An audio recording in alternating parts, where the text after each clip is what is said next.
Comment un langage simple peut-il devenir un langage de la Kabbale? Non, non, non, non, non.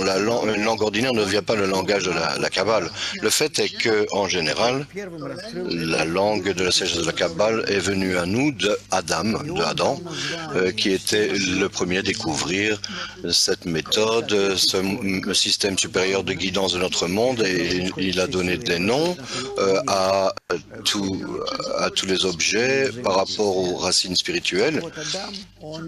Et de là, les forces qui ont créé tous ces objets et qui a créé tout dans notre monde s'est rapproché. C'est comme cela que l'homme a découvert les racines supérieures de tous les phénomènes dans notre monde et il leur a donné des noms. Donc les racines, c'est la langue de la sagesse de la Kabbale. Disons que sur Terre, cette langue est l'hébreu et son opposé, sa partie opposée est l'araméen. Ces langages ont toujours existé dans le passé depuis au moins 6000 ans. C'est depuis lors qu'existe l'hébreu et l'araméen s'est développé dans la Babylone ancienne, mais c'est comme un langage miroir pour l'hébreu, une réflexion de lui. Mais jusqu'à ce que Babylone, à cette époque, l'ego n'était pas si intense au niveau de l'humain, le langage araméen ne s'est pas vraiment manifesté. Mais tant l'hébreu que l'araméen sont utilisés pour écrire tous nos livres en Kabbale.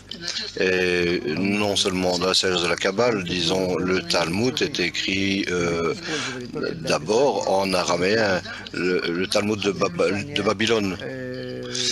L'hébreu a été utilisé uniquement pour décrire des textes spirituels et pour décrire d'autres textes habituels. Là, ils ont utilisé l'araméen. Donc, l'araméen est utilisé pour le langage quotidien, pour l'utilisation quotidienne, et l'hébreu pour des descriptions générales.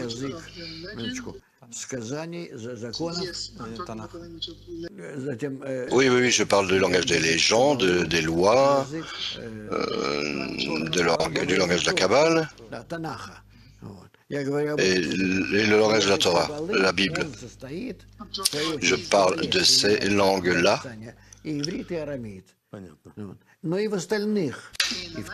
Dans le langage de la Kabbale, lorsqu'on décrit la sagesse de la Kabbale, on utilise les deux, l'hébreu et l'araméen, mais également d'autres langages, le langage de la Torah, dans les lois et de la Bible, mais précisément l'araméen, mais plutôt l'araméen et l'hébreu. Question. Y a-t-il quelque chose d'unique dans ces langues qui n'existe pas dans les autres langues? Oui, c'est un langage plus commun aujourd'hui, c'est comme un langage global, disons. Donc, apprenons la sagesse de la Kabbale en anglais, alors il faut traduire tout en anglais. Bien sûr, ce sera facile et simple pour tout le monde dans le monde, parce que beaucoup de gens qui s'engagent dans la sagesse de la Kabbale, c'est-à-dire des millions, mais est-ce qu'on devrait plutôt faire ça ainsi? Bon, ça ne fonctionnera pas. Il est possible, en principe, mais ça ne fonctionnera pas parce que nous aurons de grandes confusions entre les racines spirituelles et leurs résultats. Pourquoi? Parce que aucun autre langage que l'hébreu ou l'araméen, aucun autre langage n'est connecté aux racines spirituelles supérieures. Donc, n'importe quel autre langage, mis à part l'hébreu et l'araméen. Prends par exemple le grec ancien. C'est pas la même langue que maintenant. Prends quelqu'un du Moyen Âge et d'aujourd'hui. C'est comme le jour et la nuit. Et la même chose pour tous les langages. C'est la même chose avec l'anglais.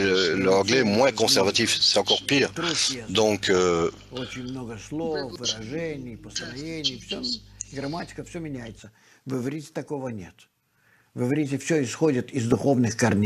tout change dans les langues, mais en hébreu, il n'y a pas de telle chose. En hébreu, tout provient de racines spirituelles. Les racines peuvent avoir 3 lettres ou 2 lettres, et de là émerge toute la structure, les structures des mondes. Et la structure rejoint la racine, même avant ou après les racines.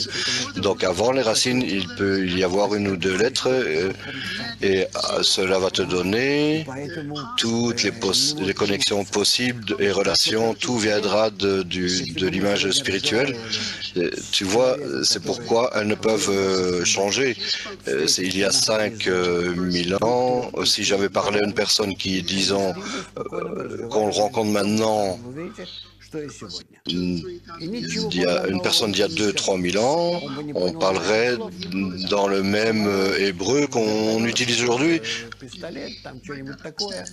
Il se peut qu'ils ne comprennent pas des mots comme avion, hélicoptère, pistolet ou des inventions. Mais les mots qui viennent des racines spirituelles restent les gestes, tout simplement comme ils étaient.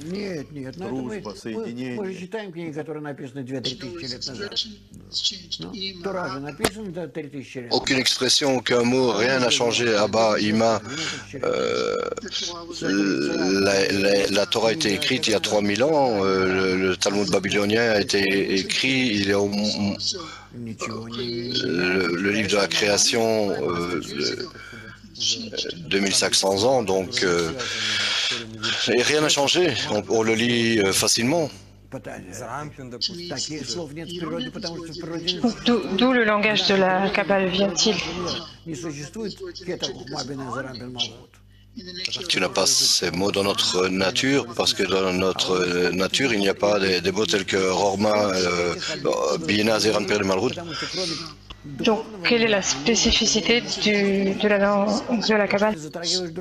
C'est un résultat des racines supérieures, parce que ces choses existent uniquement dans notre monde à cause de la spiritualité. Si le langage et les racines spirituelles viennent à nous dans leur entièreté, non. Non, elles ne s'expriment pas dans notre monde directement.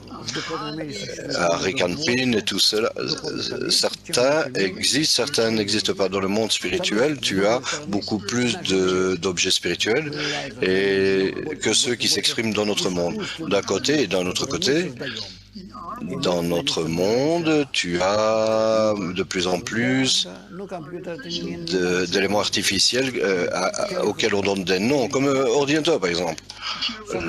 L'ordinateur n'est pas un monde, ou comme un téléphone. Comment est-ce qu'on dit téléphone en hébreu? Longue conversation. Donc, ok, une conversation éloignée. Ça ne colle pas. Et ça ne colle pas parce que nous l'avons adapté. On adapte nos noms de l'Occident, mais dans notre langue, il y a de nouveaux mots, mais qui n'existent pas dans ces choses à Kabbale.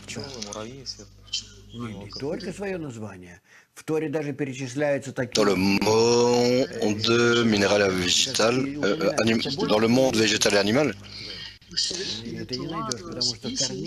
on voit dans la Torah qu'il y a des espèces que tu ne peux découvrir,